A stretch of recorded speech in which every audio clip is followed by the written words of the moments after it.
They thought you were plug and play. Swap you out? Drop a clone in? Keep the machine humming. Easy math, right? Same outfit, same buzzwords, same fake confidence with the volume at max. But the moment you stepped back, the whole vibe tanked. Numbers dipped. Rooms got colder. Jokes hit the floor like bricks. It wasn't because you were loud, it was because you were true. And you can't replace truth with template. You can copy the pose, the cadence, the posts, the playlist. Cool, but soul won't download. Presence won't transfer. That's where they miscalculated.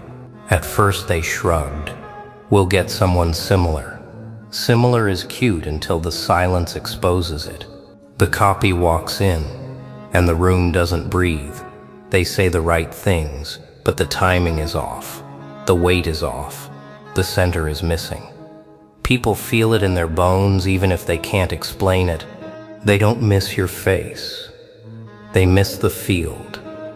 That invisible pressure you carried like weather. That unteachable calm that made chaos sit down. You didn't just do tasks. You tuned the timeline. And now they're learning what happens when that frequency leaves. The building remembers you more than the people do. They keep trying. New recruit. Same script. Another hire. More noise. They stack credentials to hide the fact the signal won't lock. You can't calibrate charisma with spreadsheets. You can't forge gravity in a meeting. They thought it was style. It was signal. That's why every copy feels cheap, because it's all costume. No current. They replicate the outline, but the glow don't show. And when the glow don't show, doubt does. Meanwhile, you're quiet. You moved on. Not out of spite. Out of alignment. You stopped feeding systems that dressed you like a part and paid you like a prop. You took your frequency back, and the algorithm panicked. Engagement dipped. Momentum slipped. The same people who said anybody can do it started micromanaging everything, praying no one sees the gap. Too late. Gaps love daylight. They text you, hope you're good. As if that's not really we're underwater.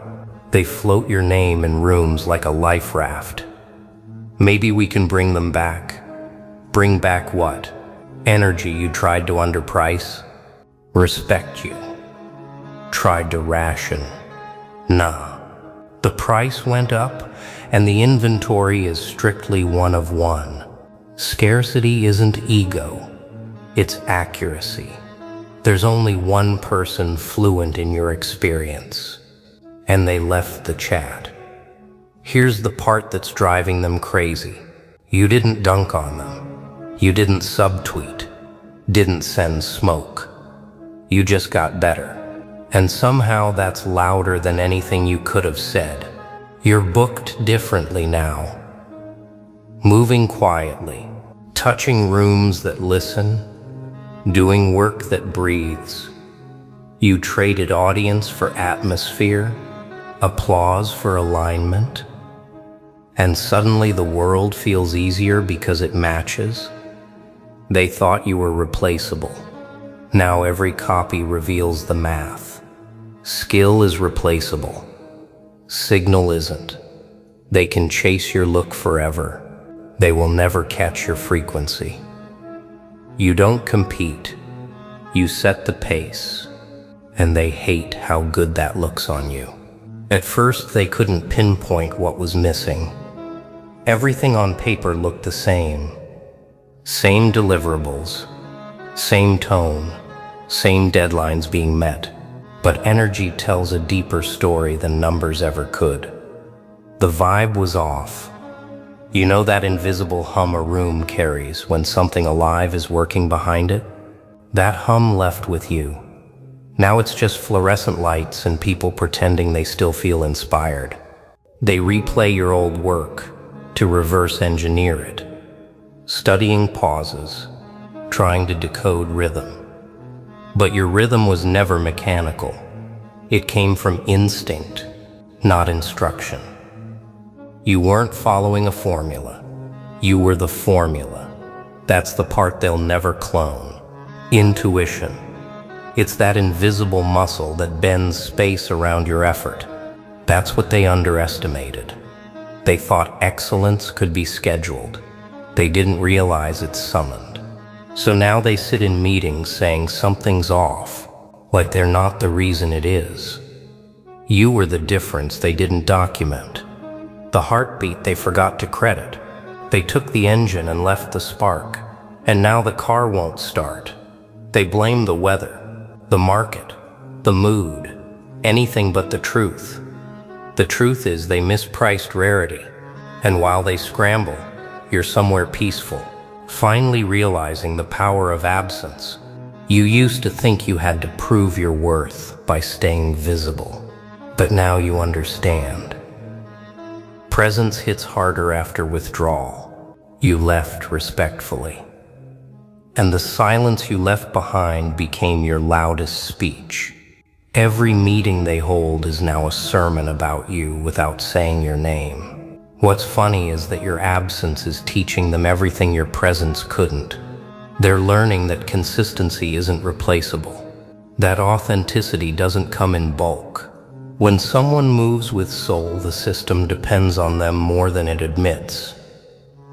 You weren't just part of their structure. You were the pulse in their pattern, and now they're seeing the ripple.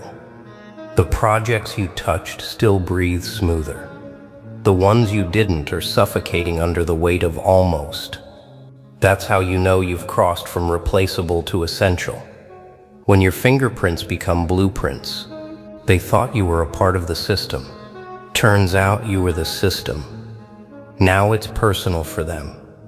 What started as quiet denial has turned into an obsession. They don't admit it out loud, but you live rent-free in every brainstorm, every group chat, every late-night what went wrong meeting. They scroll through your old work like it's a sacred text. They replay your voice in their heads, wondering how something so natural ever looked so effortless. It eats them alive. The way you moved without trying, the way you made complexity look calm, the way everything you touched worked. They keep recruiting new versions, each one a little more desperate than the last. Same resume, same promises, same hollow energy. They hope the next one clicks, but the problem isn't the hires. It's the absence of soul. They're pouring fuel into an engine designed for lightning. You were the lightning. You can't manufacture that. You become that. They start asking strange questions now. What made them different? Why did things flow smoother when they were here? They think the answer's in the metrics. They're looking for data, not depth. But what made you different wasn't measurable. It was felt. It was the way you carried conviction without needing control, the way you walked into chaos and somehow made it listen. That's not training, that's temperament. And the funny part, the more they chase your formula, the further they drift from understanding it. Because your energy wasn't built to impress, it was built to impact. You weren't chasing validation. You were creating vibration. You didn't wait for permission. You moved with purpose. That's what made people follow, even when you said nothing. That's why the copies can't compete. They mimic your language, but the tone never lands. They borrow your style, but the room doesn't shift. Because energy recognizes origin, and they're running on counterfeit. Now every time they try to outdo you, they expose the gap. They put 10 people on tasks you handled alone, and it still doesn't hit the same. They schedule meetings to discuss your process, but they can't find the process because it was never written. It lived in your instinct, your intuition, your unspoken rhythm with the work. They thought you were replaceable because they mistook your mastery for muscle memory. They forgot. Mastery isn't repetition, it's relationship. You didn't repeat what worked. You responded to what was needed. And that's what's breaking them now. They realized they never understood what they had. They managed your hours, but never your essence. They counted your output, but never your orbit. And now they're left with numbers, reports, copies, everything but results. It's poetic, really. They called you dramatic for caring too much, emotional for feeling too deep, extra for wanting precision. But now their bland efficiency is showing cracks. The chaos you contained is leaking through the walls. The room that once echoed with life now hums with artificial light. They called you replaceable.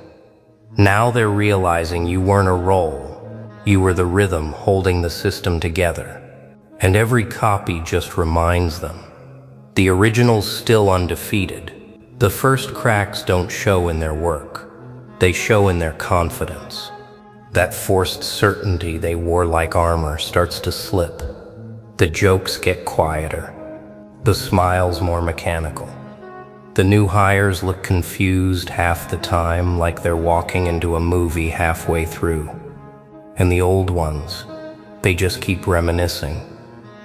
Remember when things flowed better? When meetings didn't drag? When results came faster? No one says your name, but everyone feels it floating in the air like static. That's the thing about energy. It doesn't vanish. It exposes. When you leave, you take the glue that held everything together. Suddenly miscommunication spreads like wildfire. Deadlines stretch. People start working harder but producing less. They can't figure out why the engine keeps stalling. They rebuilt every part except the soul. You were the soul. You were the pressure that turned gears into gravity. You didn't just do your job. You made others believe in theirs. Now without you, belief is bankrupt. The atmosphere changed. They thought they could plug someone new in, and the energy would just continue like electricity through a wire. But energy doesn't transfer through imitation. It requires connection. And connection can't be faked, no matter how many team-building sessions or motivational quotes they print. Behind closed doors, they're panicking. The numbers don't lie. Engagement is down. Morale is cracked. Their vision doesn't hit like it used to. They hired experts to fix it, consultants to analyze it.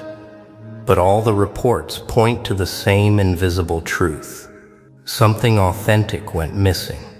Something human. Something that can't be replaced by formulas or flowcharts. Meanwhile, your silence is trending. Your absence has become the loudest part of the narrative. People reference you without realizing they're doing it.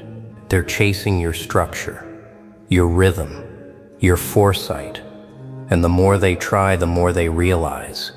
It's not about skill. It's about spirit. You moved with conviction, not convenience. You cared too much, and that was your flaw until it became your crown. Now the collapse isn't dramatic, it's poetic, it's slow, beautiful, unavoidable. They tried to automate what made you alive. They tried to mass-produce meaning. They tried to replace art with process. The result: empty victories, hollow meetings, momentum without movement. The system's still running, but the heartbeat's gone. And here's the part that hurts them the most. They can't even be mad at you because you didn't sabotage them. You didn't gloat. You just grew. You outpaced their permission, outgrew their structure, outshined their shadow. You became proof that authenticity doesn't just survive systems, it outlasts them. Now they tell new people stories about how things used to be. They talk about the old days like mythology, and in a way they're right. You've become myth, the legend of the one they couldn't replace. The quiet storm that built what they broke, trying to copy. They thought you were a phase. Turns out you were the foundation. You didn't plan a comeback. You weren't plotting in the shadows, waiting for applause. You simply evolved while they obsessed. Growth was never your revenge. It was your nature. While they recycled your old blueprints, you were out there designing a new language. You stopped chasing recognition and started chasing resonance. And the moment you stopped caring, who noticed everyone did. Now the energy's different when your name comes up. It's no longer nostalgia, it's reverence.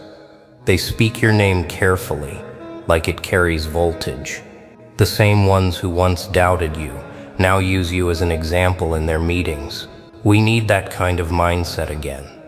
They say, that kind of spark, that kind of focus. But they don't realize that the version of you they miss no longer exists. The new version doesn't work for applause. It works for alignment. You walk into spaces now and conversations pause. Not because of intimidation, but recognition. They can feel what's changed. You radiate calm authority. The kind that doesn't beg to be understood. You don't need to prove your growth. Your silence does it for you. It's in your posture, your pace, your peace. You've mastered the art of unbothered brilliance. You no longer move to impress. You move to express. And the universe keeps rewarding that frequency with precision. They watch you rise again, but this time it's different. There's no fanfare. No announcement. You ascend quietly, almost gently. Yet every move sends ripples through the old systems. The same ones that underestimated you are now studying your every post, your every project, trying to decode what you've become. They can't, because what you've built isn't a strategy. It's a state of being. You've transcended imitation, because you're no longer even playing the same game. They thought success meant being seen. You learned that real power lives in being felt. You don't chase spotlights anymore. You build suns. That glow can't be duplicated. It's internal, infinite, self-powered. That's what eats them alive. The realization that the only way to match you is to become you, and that's a lifetime's work. Now, when people ask how you did it, you don't give long speeches.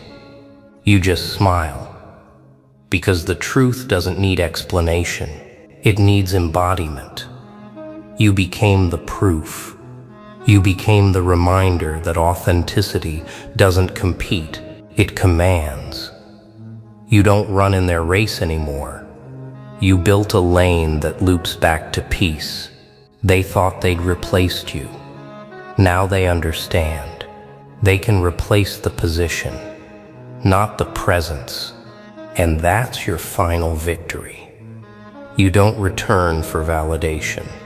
You return as vibration. A frequency so original, even the universe had to adjust its pitch to match your rise. It's funny how crowns work. You never see them being fitted. You just wake up one day and realize your piece weighs like one. That's what happened. You stopped proving and started existing. The pressure didn't disappear. You just learned how to wear it differently. What once crushed you now polishes you. What once drained you now defines you. Everyone who doubted your staying power finally has to face the truth. You didn't just return, you reigned. You don't need thrones, you walk like one. Every step you take rearranges hierarchy without you trying. That's real dominance. Not control, not ego, but gravity. The world bends a little around your stillness because your calm is now the standard. People used to chase chaos, thinking it meant progress. Now they chase peace because you showed them what real control looks like.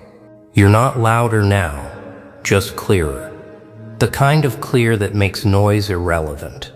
When you speak, people don't interrupt, they interpret, because your words carry the tone of someone who's been burned, rebuilt, and baptized by silence. That's what they hear. A voice that's been through storms and still sounds like sunrise. They used to call you stubborn, difficult, impossible. But impossible is just what the uninspired call original. Now your originality sits like a crown, not because it sparkles, but because it fits. It fits your story, your scars, your solitude. You didn't steal it. You earned it. Every sleepless night, every false start, every time you had to rebuild from zero. Those were fittings. Every version of you that broke along the way wasn't failure. It was the forge. And the best part, you wear your crown differently. You don't flex it. You flow with it. You're not interested in proving you're above anyone. You're interested in showing what happens when you rise within yourself. That's why people listen now. Not because they're forced to, but because they feel it. You've turned authenticity into leadership. You've made peace look powerful and power look human. The crown isn't on your head, it's in your energy. It's the invisible weight of discipline, the quiet strength of self-trust. It's the way you move through rooms knowing you don't need to dominate them, you define them just by being. The old world can't understand that kind of power because it's used to noise. But your silence, it reigns. They thought you were done. You were just getting comfortable. They thought they could replace you. Now they're learning that kings and queens don't return for thrones. They return for balance. And when balance walks in wearing peace, the whole world bows, without even realizing it. You don't even realize it at first, the way your essence lingers after you leave a space. You say a few words, drop a laugh, make an observation that sounds casual, and days later they're still quoting you like gospel. You've become the kind of presence that bends memory. People walk away thinking they had a simple conversation, until your voice starts replaying in their head at random moments. That's not charisma, that's frequency. You've become an echo that reality can't delete. The thing about echoes is they don't need volume, they need truth. You spoke truth too often for the world not to remember it. Even your silence became a sound. The people who used to underestimate you now measure their progress against your ghost. You're not even there, and you're still setting the tempo. That's what happens when impact becomes instinct. You moved from relevance to resonance. And resonance doesn't expire. Now they build around what you left behind. They copy your structure, your tone, your timing, but all they reproduce is outline. You were the pulse, the heartbeat, under the framework. They try to mimic your execution but miss your essence, because essence can't be written down. It's not a process, it's a pulse. And that pulse was born from your refusal to settle for surface-level living. You moved with meaning. And meaning doesn't fade. You can tell you've entered legacy territory when your old messages start resurfacing like prophecies. People find your words months later and swear you were speaking directly to their moment. That's how alignment works. Your truth aged well because it was never about a trend. It was about time itself. Time loves what's timeless. And you built with material that doesn't decay. Now they start using your language. They quote your metaphors. They brand their mediocrity with your mindset. You smile because imitation doesn't offend you anymore. It confirms you. Every echo is proof that you carved something real into existence. You don't have to fight for credit when the vibration already carries your signature. You were never chasing legacy. You were living it, and that's why it followed you. The echo reaches further than you think. People you've never met feel like they know you. They've never heard your name, but they recognize your energy when they see it mirrored somewhere else. That's the quiet magic of mastery. You become a language other people start speaking without realizing where they learned it. And that's when you understand. Immortality doesn't look like statues or headlines. It looks like impact that keeps whispering long after you're gone. You didn't leave behind noise. You left behind frequency. And frequency doesn't fade, it travels. So let them chase trends. You became tone. Let them chase followers. You became faith. Because when presence becomes echo, that's when legend begins. There's a strange calm that arrives right before your next evolution. A quiet so thick it almost hums. That's where you are now. People think you've slowed down, but you're just syncing up with something bigger. The real ones can feel it. That storm forming beneath your composure. The same way thunder hides in the sky before it strikes. Your next move is loading in silence. You don't chase momentum anymore. You build it. You learned what most people never do. Silence isn't absence. It's accumulation. Every pause is a recharge. Every no is a seed. Every time you disappear, you come back sharper. Clearer, stronger. That's what they never understood. They mistake your rest for retreat. They mistake your stillness for surrender. But you've been studying, calculating, gathering pieces of yourself they can't even see.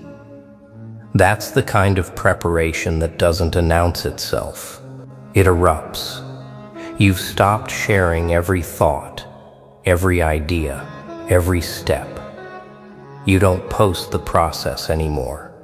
You live the product. That's why it hits harder when you move. Because when you finally act, it's never random. It's refined. It's ruthless in precision and effortless in execution. People call it luck.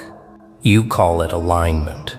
You don't guess anymore, you know. You've mastered timing. The kind of timing that makes even destiny double-check its watch. This silence you're in, it's not empty, it's electric. Every thought you think is tuning your next chapter into frequency.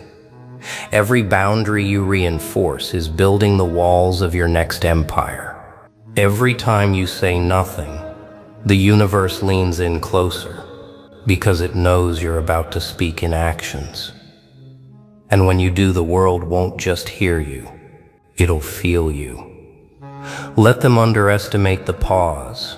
Let them gossip while you build. Let them confuse quiet with weakness. You've seen this cycle too many times.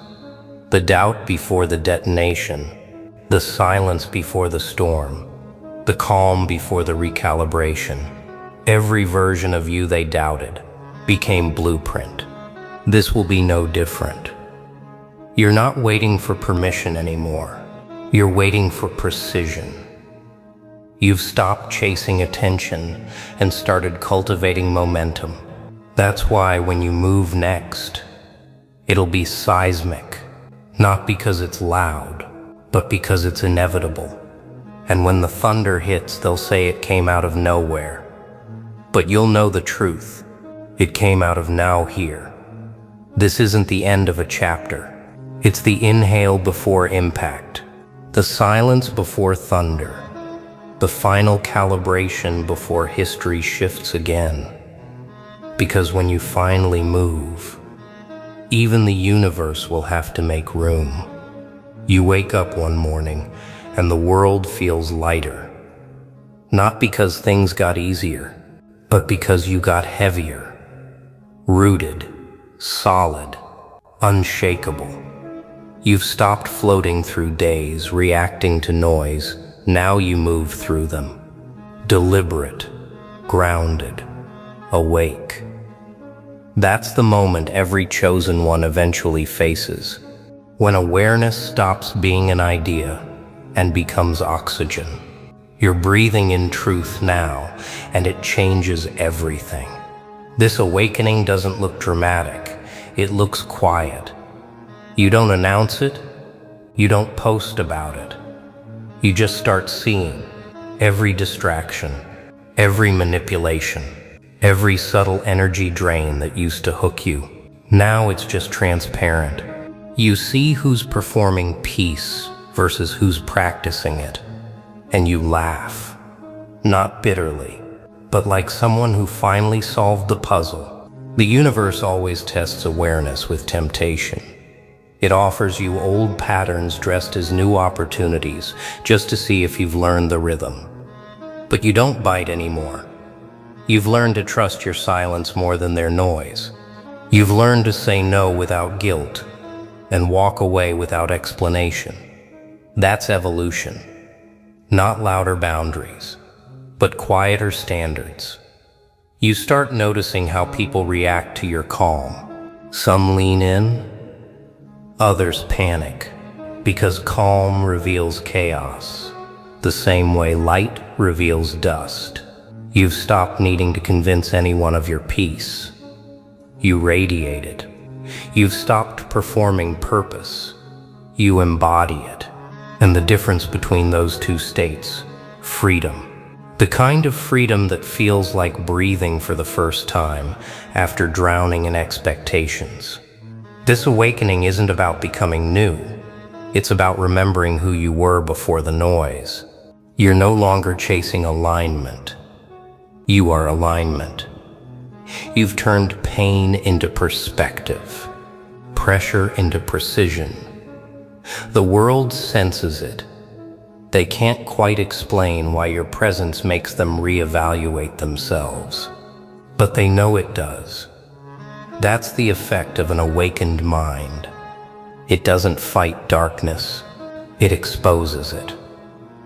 The people who once doubted you, they're watching from a distance, whispering the same question in different words.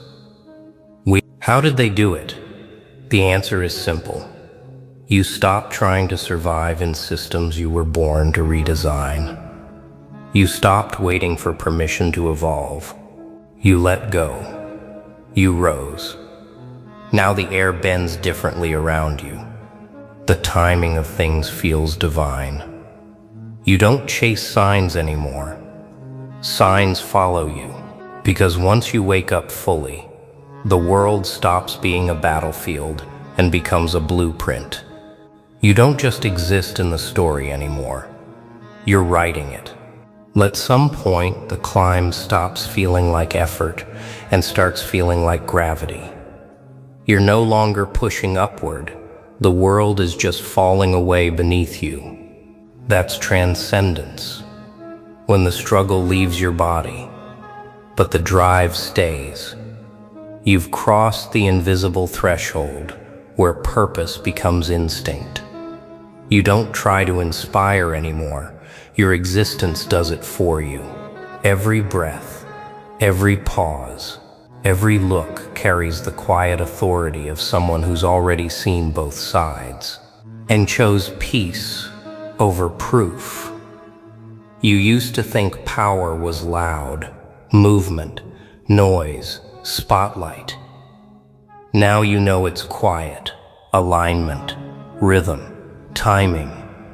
You've learned how to walk without resistance, how to move through chaos without absorbing it. The storms still come, but they don't shake you anymore. They orbit you, because when you master energy, weather becomes irrelevant. You don't avoid it, you direct it.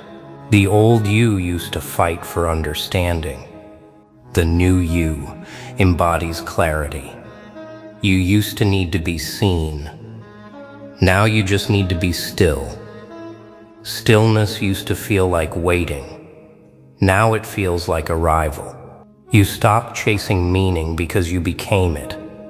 You stopped asking why me and started saying watch me. And the universe did. Every time you aligned your integrity with your actions, reality rearranged itself to match. That's not coincidence. That's calibration. Now everything you touch starts to hum. The people who cross your path leave a little lighter. The world bends ever so slightly toward balance. That's transcendence.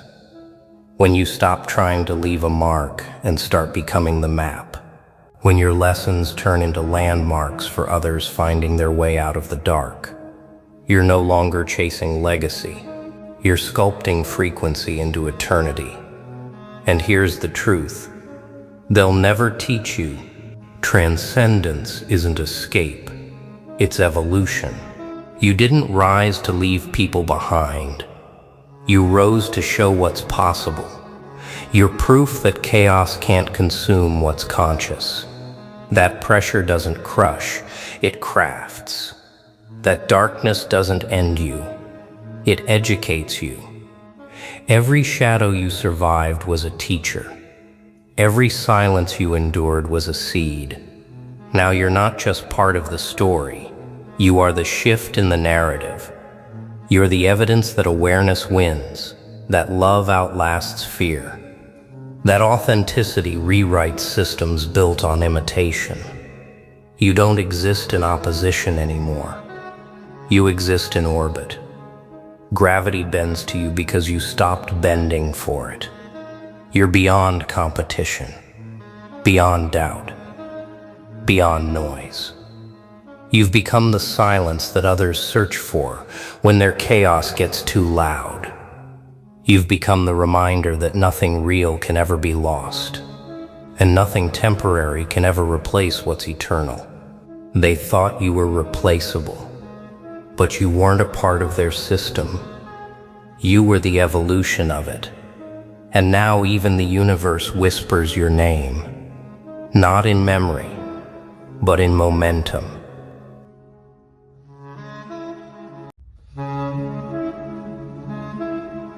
They thought noise was progress. They thought time was strength. But when silence walked in, their lifetimes dissolved in seconds. For decades they gathered. Councils of intellects, halls of strategy, sanctuaries of knowledge. The rooms were filled with the brightest lights humanity could offer. Scientists who mapped galaxies. Philosophers who dissected existence, generals who claimed to understand the language of conflict, priests who swore they had the codes of heaven. They pooled centuries of study into single moments, convinced that collective brilliance would solve the riddles of destiny. They wasted lifetimes turning pages, running experiments, debating until their voices collapsed into exhaustion. And what did they achieve? Confusion layered upon confusion, charts that contradicted themselves, theories that broke under their own weight, archives of speculation disguised as truth. They celebrated fragments as if they were completion, never realizing they were only deepening their blindness. They believed time was strength, that decades of effort would build them into architects of answers.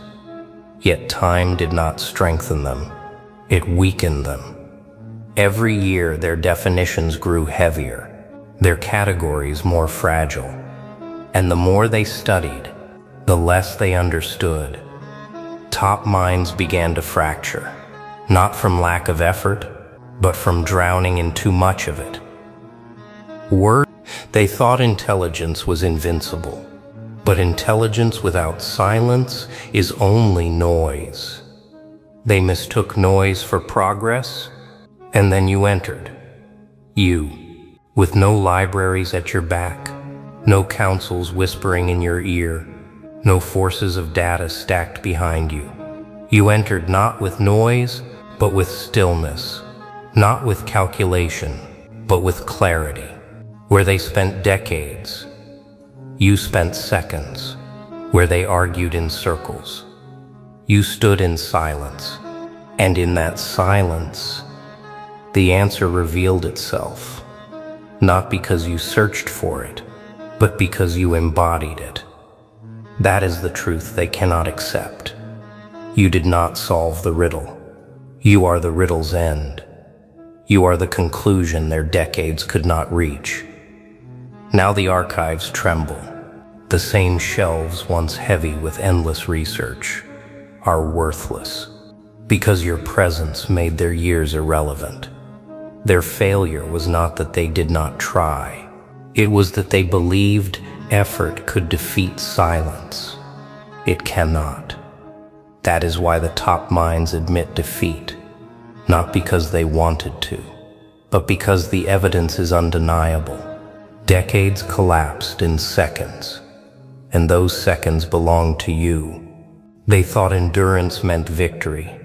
They believed that if they poured long enough hours, lined up enough experiments, consulted enough charts, the universe itself would kneel to their persistence. They mistook time as currency, as if decades of study could be exchanged for truth. But truth does not bow to calendars. Truth is not purchased by decades. Truth is revealed to those who carry silence strong enough to endure without distraction. That is why their years turned to dust in your presence. They stretched time into lifelines, but lifelines snapped the moment you breathed. You walked into their chambers, not with arrogance, but with inevitability. They expected debates. They expected proofs. They expected citations and formulas. You gave none. Instead, your silence bent the air. In seconds, what they spent decades building crumbled, not because you dismantled it, but because it was never built strong enough to stand before you. Their research was scaffolding made of sand, and the tide of your presence washed it away in a single wave. That is why their jaws clenched, their eyes averted, their voices cracked when they whispered your name. They had to admit it, not out of respect, out of defeat. The paradox unsettled them. They lived and faded by the myth that effort equals achievement. You dismantled that myth without raising a hand. Their effort did not fail because it was small. It failed because it was noisy. It failed because it sought answers in categories silence had already outgrown. They looked for solutions in books. You became the solution, without opening one. They looked for meaning in patterns. You were meaning itself, standing there in the space they could not calculate. This is why they tremble, because decades are supposed to outweigh seconds. Years are supposed to dominate moments. But when they faced you, time betrayed them. Decades collapsed under the weight of seconds, and those seconds were carved by your silence. That is why their systems feel weaker now. They invested in time, and time abandoned them. You invested in nothing but being, and being revealed more than all their effort combined. Top minds admit defeat because they saw themselves defeated, not by forces, not by gods, not by chaos, but by stillness. And stillness is not strategy. Stillness is essence. Stillness is you. They had built their councils like fortresses. Inside those walls, they believed themselves invincible. Rows of chairs filled with names that history revered. Strategists with medals, professors with endless books, philosophers who could twist language into labyrinths, rulers who commanded nations with signatures. They wore their decades of labor like armor, convinced that no presence could make them doubt themselves. Yet the moment you entered, the fortress became fragile. The walls cracked, not from attack, but from realization. For the first time in their lives, they sensed their lifetimes of effort weighed less than your silence. At first they resisted. They clung to their notes, their scrolls, their research, their rituals. They pointed to archives filled with diagrams, to libraries filled with words, to formulas etched across generations. But every time they tried to present their proof, the silence inside you dismantled it. Not through rebuttal, not through debate, through weight. They felt it in their core, that all the decades they spent chasing answers had led them to a place where you stood already, waiting without effort. The collapse was not loud, it was quiet, quieter than they could bear. Arguments fractured into stammers. Voices once proud cracked mid-sentence. Some left the room, unwilling to stand under the pressure of a truth they could not explain. Others stayed, trembling, forced to admit to themselves what they had denied for years. That brilliance is not measured by effort, but by essence. And essence cannot be fabricated, cannot be borrowed, cannot be faked. It either is or it isn't. In you, it was. The councils began to split. Some labeled you threat, because only a force could unravel decades in seconds. Others whispered you were prophecy, because only prophecy could appear without preparation and reveal what study had hidden. But both groups admitted defeat. Whether they feared you or revered you, they agreed on one fact. You had undone them. You had proven that their lifetimes were scaffolding and your seconds were the foundation beneath it all. From that day, their meetings changed. No longer debates about theories, but debates about you. No longer strategies for control, but strategies for endurance in your presence. They did not build fortresses anymore. They built excuses, and even those collapsed under silence. The councils no longer stood as monuments of knowledge. They stood as monuments of surrender, because in the shadow of your seconds, their decades turned to dust. The collapse of the councils did not remain hidden. Too many eyes had seen it.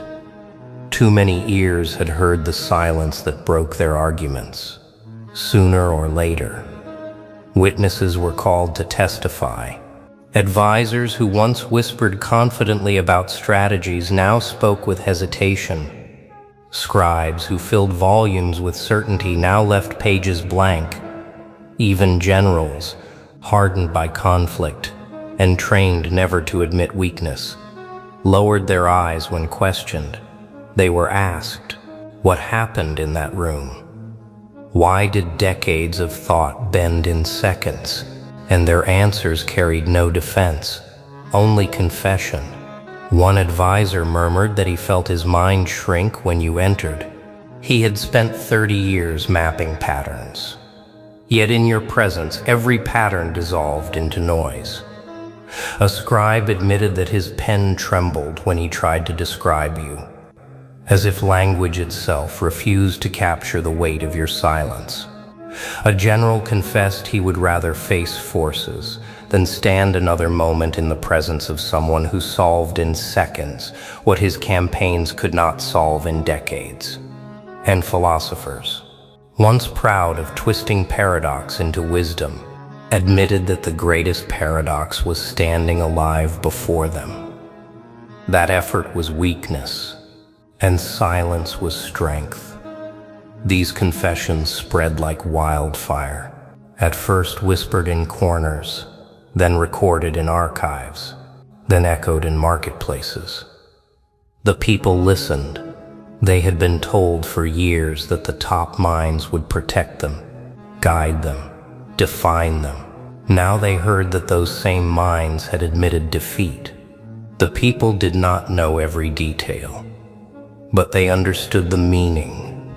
Someone existed who broke the myth of time, who proved lifetimes of labor could collapse before presence. That someone was you, and so the world shifted. Students questioned their teachers. Forces doubted their commanders. Citizens whispered that perhaps the leaders were not leaders anymore. Perhaps leadership had changed its face. Perhaps authority was no longer held in thrones or councils, but carried in silence. In essence, in the one who turned decades into seconds. The witnesses had confessed, and once confession leaves the mouth, it cannot be recalled. The story escaped their control, and the world would never hear it the same again. From that moment on, the verdict was sealed. The top minds had not been defeated by rival councils, nor by foreign forces, nor by divine judgment. They were undone by you, and their witnesses ensured everyone knew it. The confessions of witnesses did not remain sealed inside dusty archives. They spilled into corridors of power, where rulers sat in ornate halls surrounded by advisors trembling with unease. The words echoed, decades of labor undone in seconds.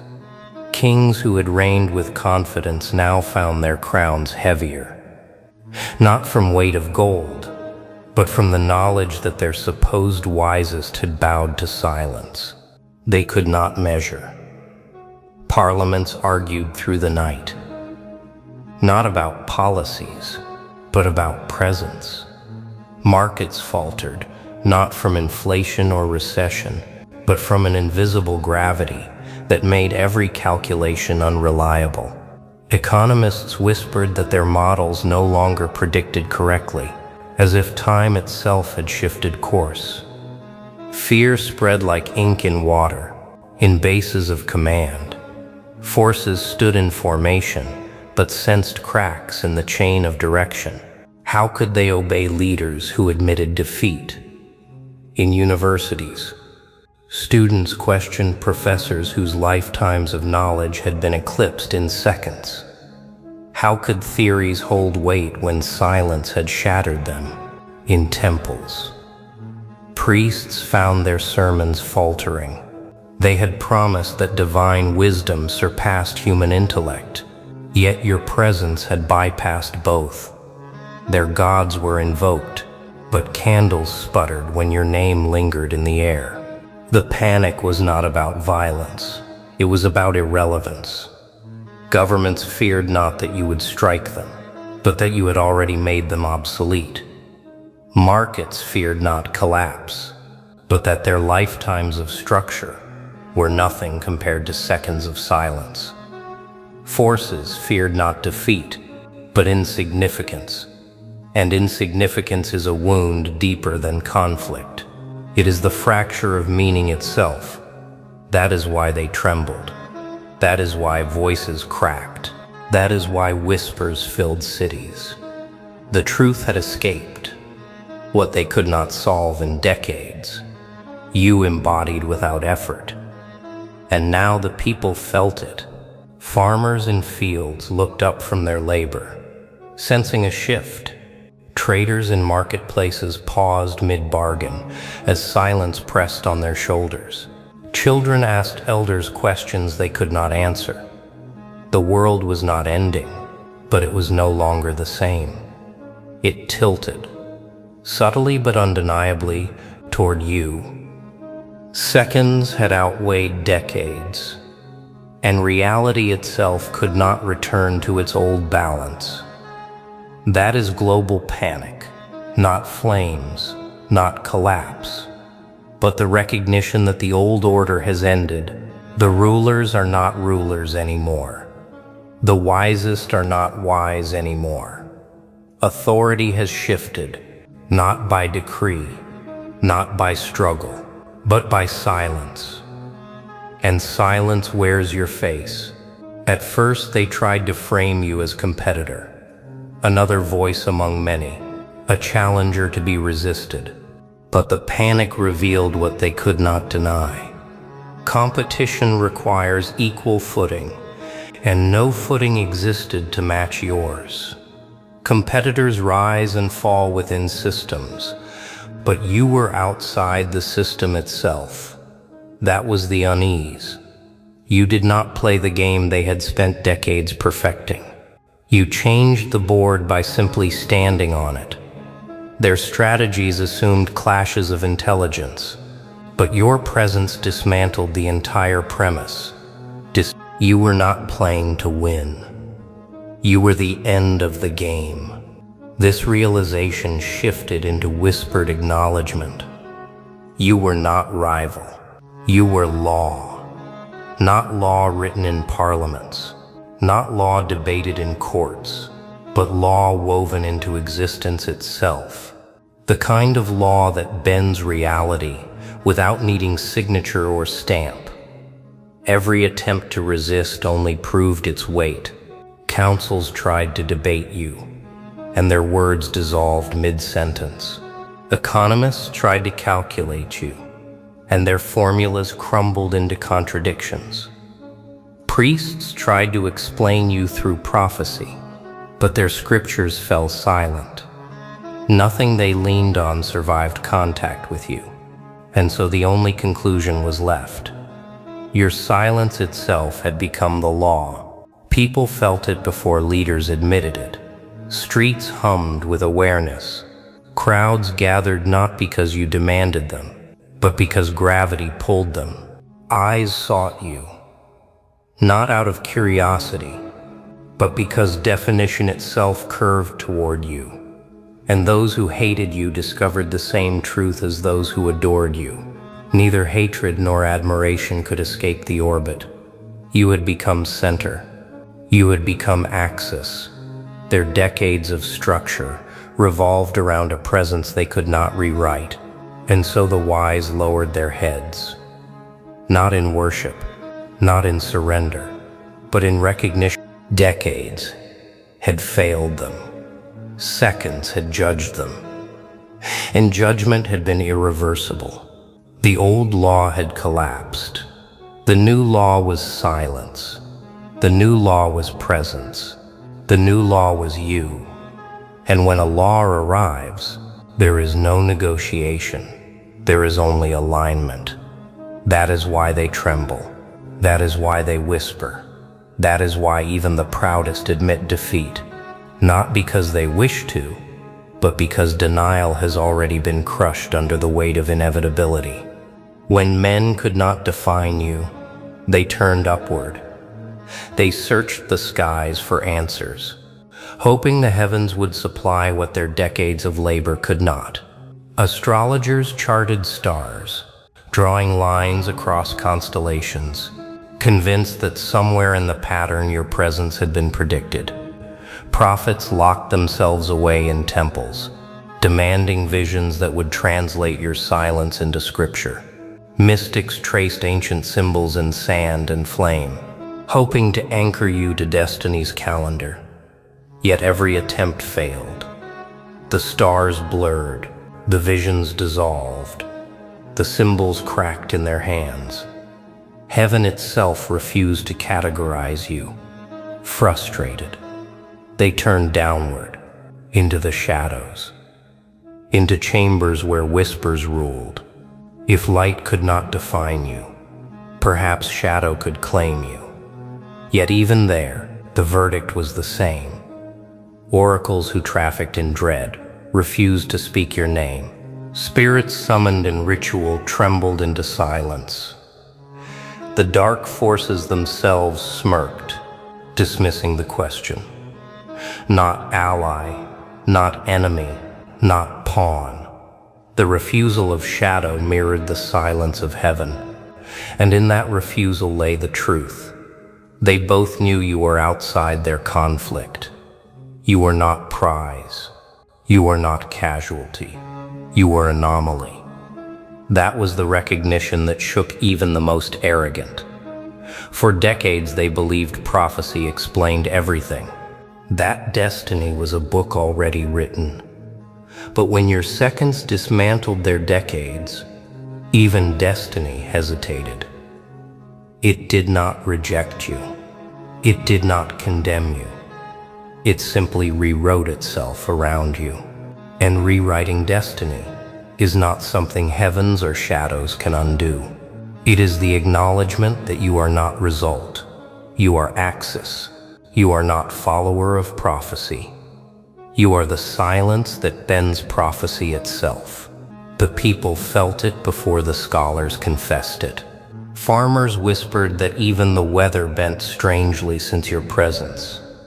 Children reported dreams where silence guided them instead of angels. Leaders woke at night, sensing time itself had shifted beneath their reign. They did not know how to name it, but they felt it. The cosmic scale had tilted. Heaven would not own you. Shadow would not clash you. That meant you stood where neither side could reach. That meant you belonged to silence alone. And silence is stronger than prophecy. Silence is older than gods. Silence is the law behind their laws, the presence behind their myths. That silence is yours. That silence has now been recognized, and that recognition is irreversible. They tried to treat you as phenomenon, as passing anomaly, something strange that would fade when time swallowed it. But time itself betrayed them, because days turned into weeks, weeks into years. And instead of your silence fading, it grew heavier. Leaders began to notice the rhythm of their decisions bending without explanation. Policies drafted in ink seemed to hesitate when your name crossed their minds. Forces planned campaigns but faltered.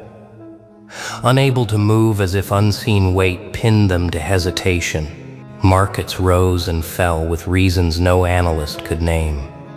Yet beneath every curve was the same truth. You had become the gravitational center. The 99 collapsed and dissolved into forgotten fragments. You remained, and in remaining, you became anchor. Anchors do not move toward storms. Storms move around anchors. Councils discovered that every theory needed you as reference. Scholars could not write conclusions without measuring them against your silence. Even rivals found their strategies bent toward you, because ignoring you only highlighted the gap in their plans, like planets circling a sun. Every system now revolved around what they could not define. You did not demand orbit. Orbit happened because presence bends reality. This shift unsettled them more than open defeat. Defeat they could explain. Revolutions they could suppress. Struggles they could calculate. But gravity cannot be resisted. Gravity does not ask permission. It does not care for kings, forces, or prophets. It simply pulls, and your silence pulled everything. The more they resisted, the more their resistance confirmed your pull. The more they tried to deny you, the more denial itself revolved around your presence. The people noticed.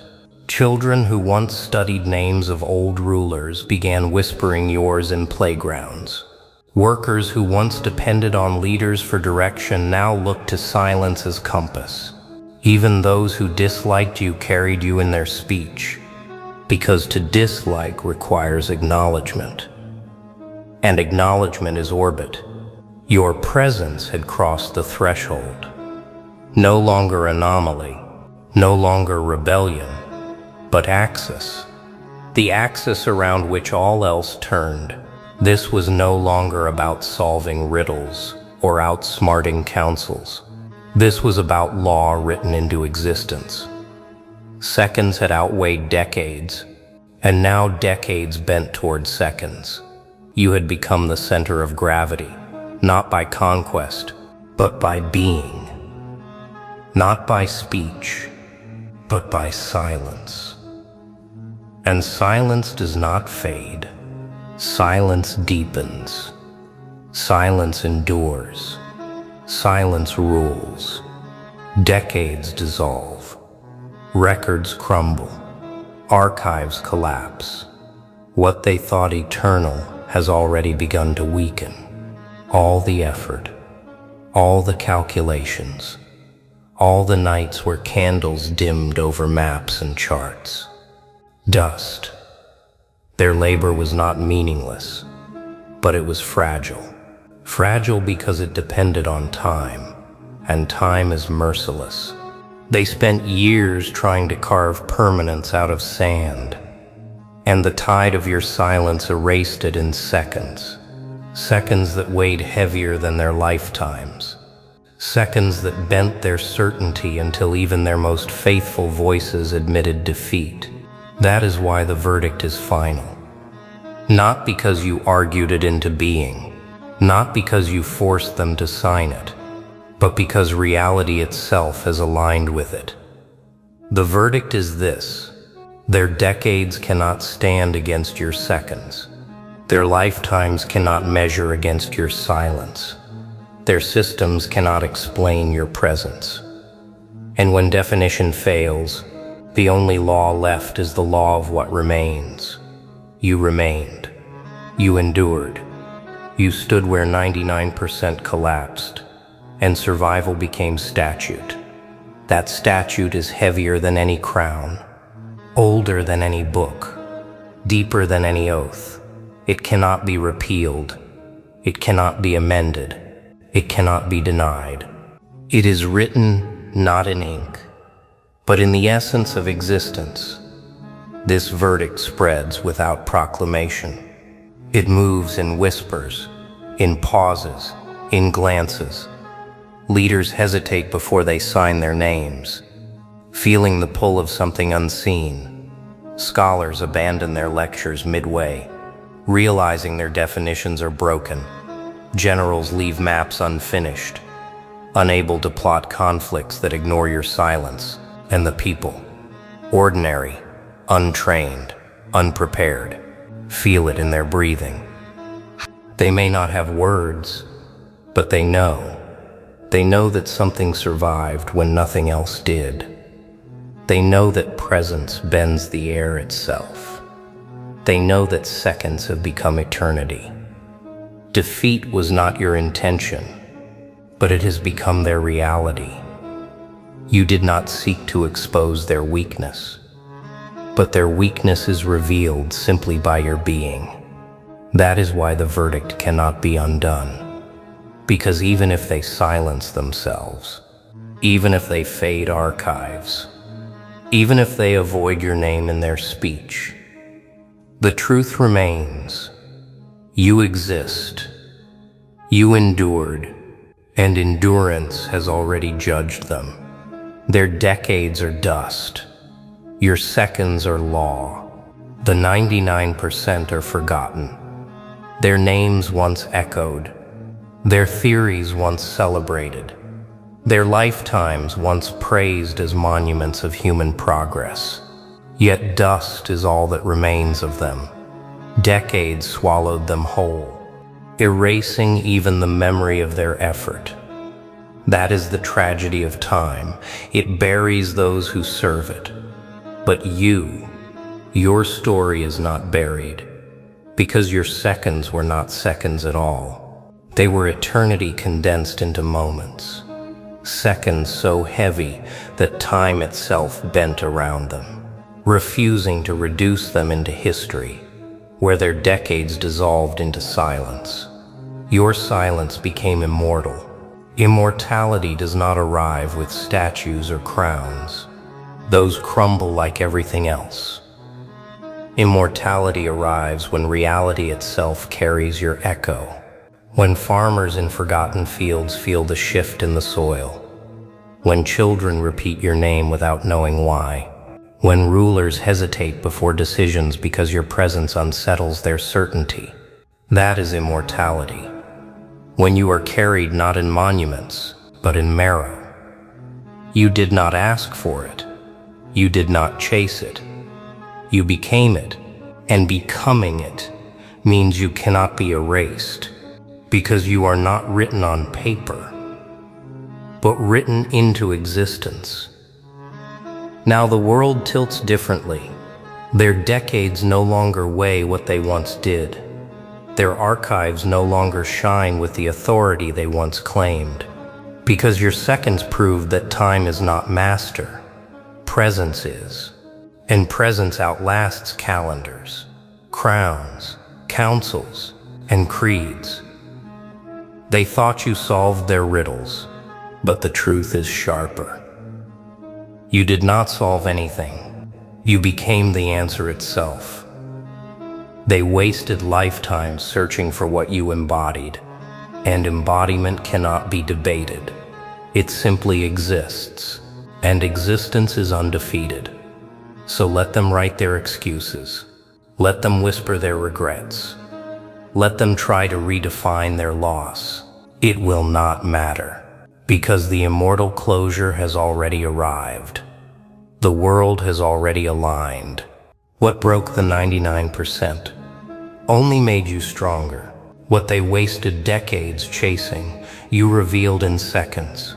And those seconds will echo through centuries as law, as legend, as legacy. You will not be remembered as survivor. You will be remembered as statute, and statute does not fade. The final word is not theirs. The final word is silence, and that silence is yours.